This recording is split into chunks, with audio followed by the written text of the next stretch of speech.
Damlai tuipuiah thlarau vakvai jual rit pule re taki in panroti aku naon efriain long chol na chu kakleng ta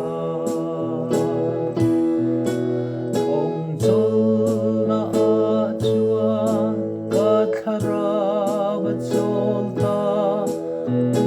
tuipuiah ka kirtolo tuipuite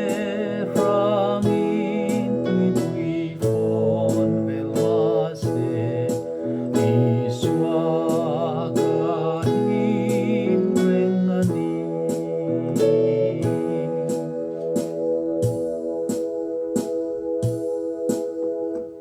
ole tikhan chang khat le thunon chau kan han sa kan han sak chan chu a thunon na tang hian han soila long chol na chuan ka thlarau ti zo hi a chol ta ti lai hi a chol ta ti ringot ani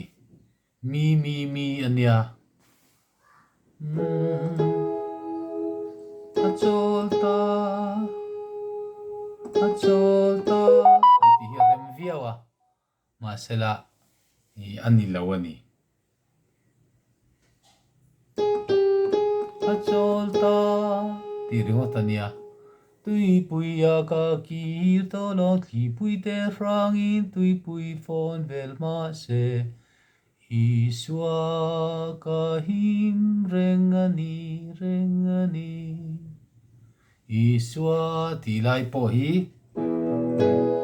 alaya hian kalai ain me la iswa kahim rengani atika azai khom na ve le mo satlia chana poilo mai the ma sela do mi so ni wangin alaya kallo tur ni iswa so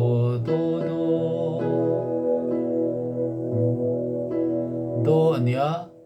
control to hi mi ania tenor hi do ania chuan abesi so ania do mi so khan itlatani ta hian kal tu om tur ani alaya kallo tur ani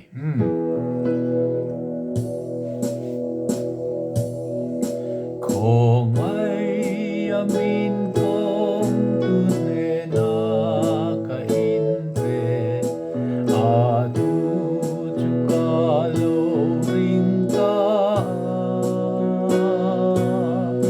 sual kulte a ta chol na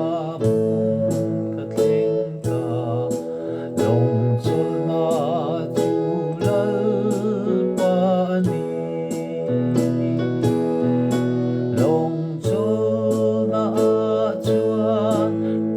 thlarau cholta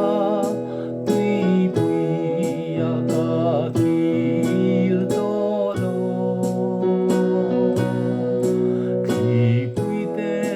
frangin tuipui fon velase iswa kahim rengani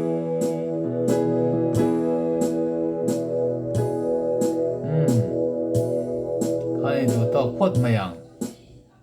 chang lian nia chang ni kan han sa ni zo tong le tu hilal moya ani thiam khop mai